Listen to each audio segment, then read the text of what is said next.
Today's reading is from Rays of the One Light, Weekly Commentaries on the Bible and the Bhagavad-Gita by Swami Kriyananda. Truth is one and eternal.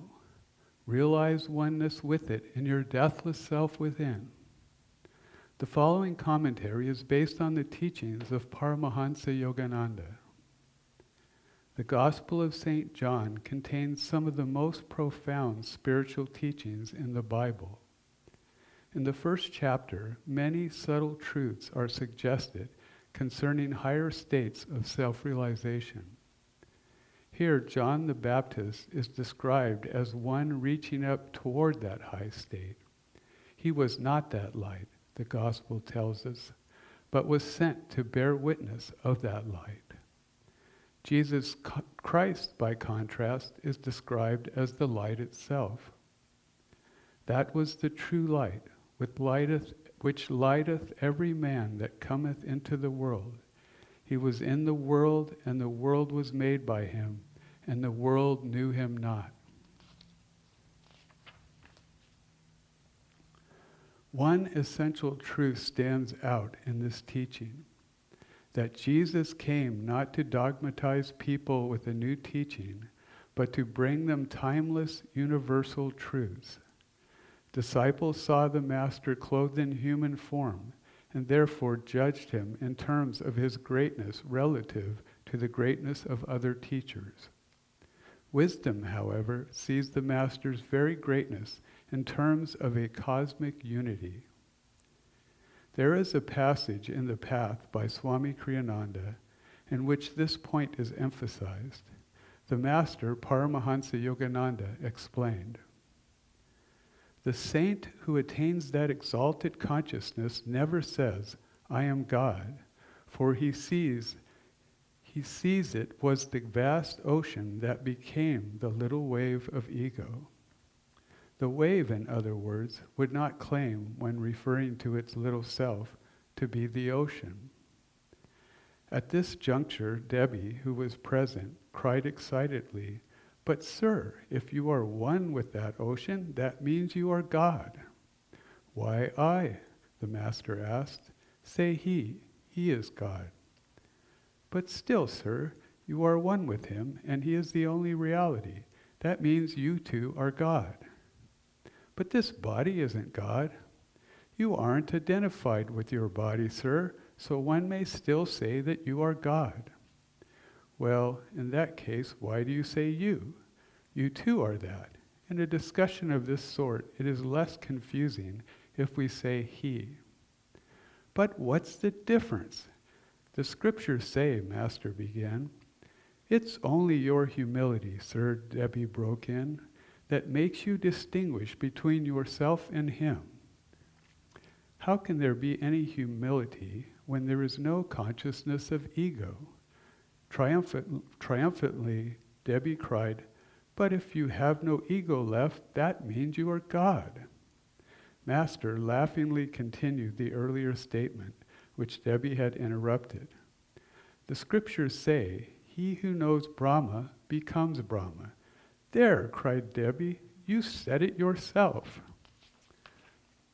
Master rejoined still laughingly, "I didn't say it, it's the scriptures that say so." Master, in other words, would not identify those words with the human body speaking them. It was in his overreaching spirit that he saw himself one with the infinite, but Debbie was unable to make this mental leap from a pure expression of infinity to infinity itself. "You quoted those scriptures, sir," he reminded Master relentlessly.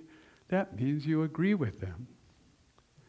Recognizing that the distinction was perhaps too subtle for many to grasp, Master concluded, "Well, he who says he is God isn't God." And he added with a smile, "He who says he isn't. And there the subject rested amid general laughter. The greater a spiritual teaching, the more greatly we betray it by particularizing it with dogmas. Truth itself, not the Christian truth or the Hindu truth, incarnates on earth with the birth of a fully liberated master. As the Bhagavad-Gita teaches in the 4th chapter, unborn, changeless, Lord of creation and controller of my cosmic nature though I am, yet entering nature I am dressed in the cosmic garment of my own Maya, delusion. O Bharata, whenever virtue declines and vice predominates, I incarnate on earth, taking visible form. I come to destroy evil and reestablish virtue. Thus, through Holy Scripture, God has spoken to mankind. Om, Om, Om.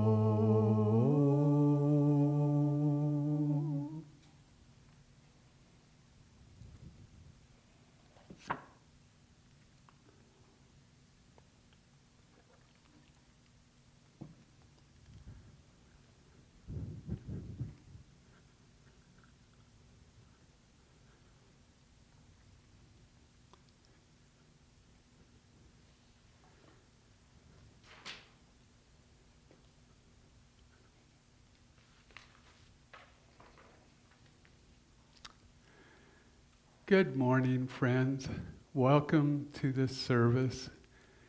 For anyone who doesn't know us, my name is Nayaswamis Suryadas, and this is Nayaswamis Chandi, and it is a joy to be with you this morning, sharing in these beautiful teachings.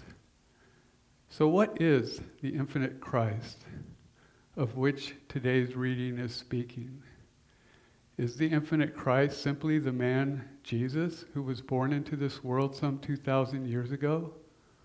Or is it something far greater than any single man or woman, no matter how great that man or woman might be?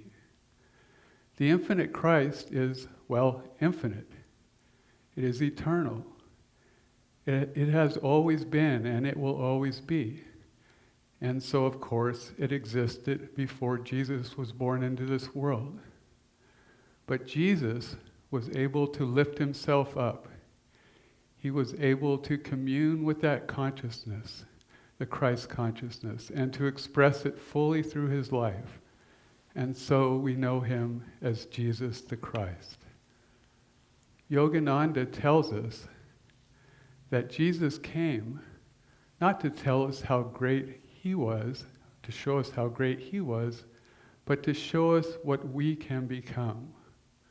For we too are born of that consciousness.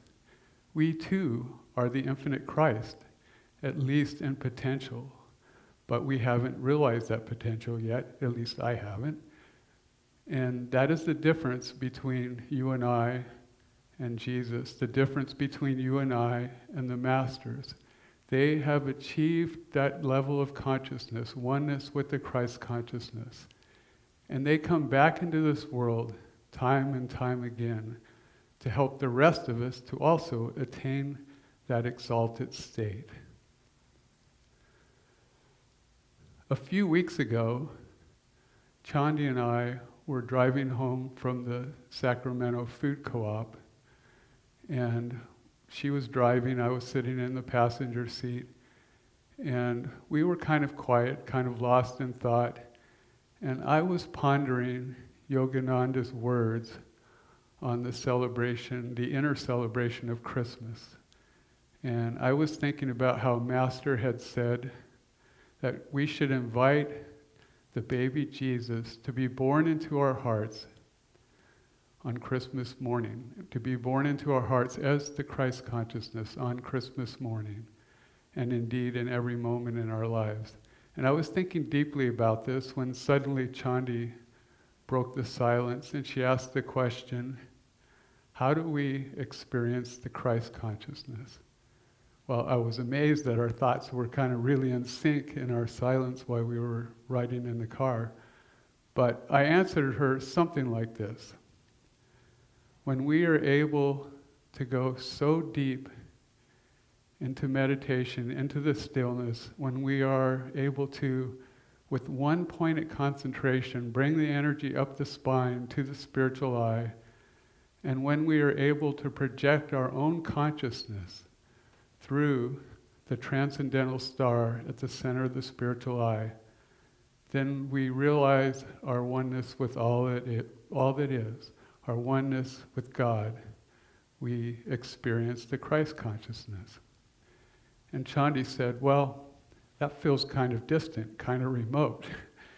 And I thought about her comment, and as I did, a question occurred to me. Can we, who are not yet ready for that ultimate experience of the Christ consciousness, can we nonetheless have some kind of experience of that consciousness? Can we perceive it? Do we get glimpses of it? Can we feel it? And can it change our lives? And I thought about it and quickly realized, yes, we can and we do experience that consciousness. In fact, I think it's why we're all gathered this morning, albeit in this kind of strange online way. It's why many of us have become disciples of the great yoga master, Paramahansa Yogananda. We perceive that consciousness in the masters. We get glimpses of that consciousness in deep meditation. We feel the power of that consciousness in kirtan. Perhaps we experience the beauty of that consciousness in Swami Kriyananda's music. In many ways, we experience that consciousness, and it uplifts us, and it kind of urges us forward to take the next step and the next step on the spiritual path. To illustrate this point further, I would like to share a story from my own life. Some 30 or so years ago, I had not yet come onto this path, but I had developed a strong daily practice of meditation. And I was beginning to have some deep spiritual experiences, but something was missing, something was lacking. I was pretty much on my own. I was meditating by myself. I didn't have anyone to talk about the path with, let alone to meditate with. I was on my own, and I didn't have what we would call guru bhais, spiritual brothers and sisters. I didn't have guides or mentors to help me when I struggled. And so I began to pray that God would guide me to what I thought was out there, my spiritual family. I had this sense that there existed a spiritual family for me, and I prayed to God that He would guide me to that spiritual family, to the path that was meant to be mine. And sometime later, I was praying like this, and I continued for some time. And one day, I was sitting down to have breakfast in my favorite vegetarian restaurant in Seattle, the Sunlight Cafe. And as I was waiting for my breakfast, I was reading a magazine. There was a stack of a local publication in the corner. They were free. It was called Common Ground, and it was a spiritual publication. And I was thumbing through it, and as I turned the page, my gaze landed on an image of Paramahansa Yogananda. And I'm having an Aaron moment. I gazed at this picture of Master, and somehow I had this very strong feeling, excuse me,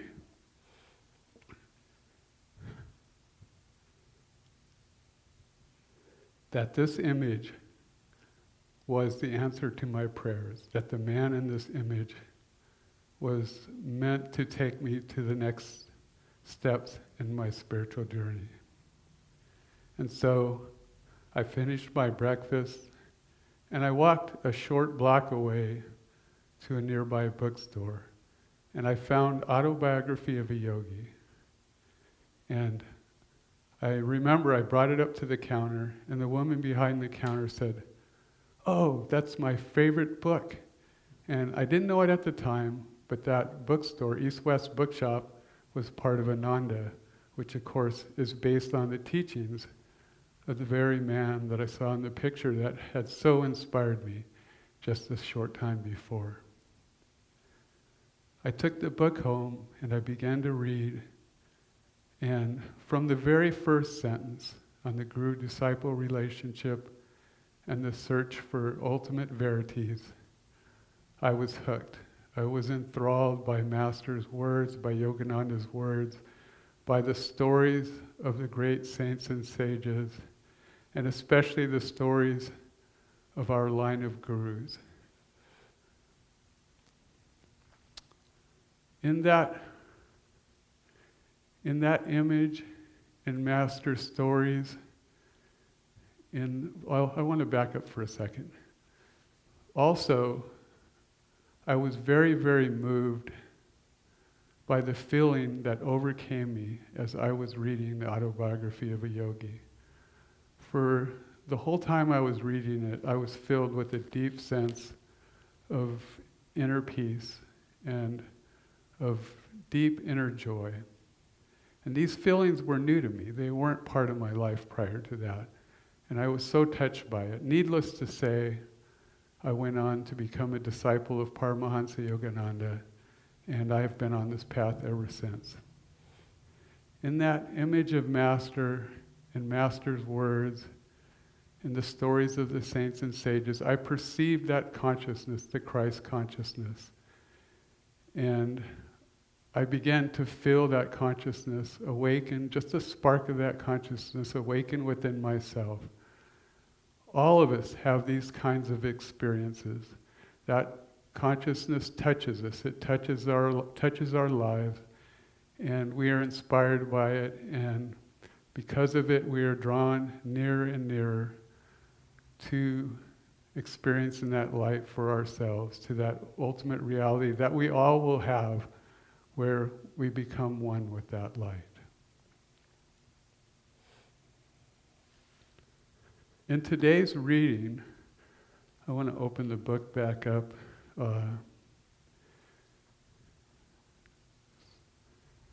In today's reading, actually this is from the Bible. I want to return to a paragraph. That was the true light, which lighteth every man that cometh into the world. He was in the world, and the world was made by him, and the world knew him not. That was the true light which come into the world. But it says, the light which lighteth every man. That light isn't just in Jesus. We are all made of that light. It is what we are. It is who we are. We are not these bodies. We are not these personalities. We are certainly not the bundle of likes and dislikes that are part and parcel with living in this world.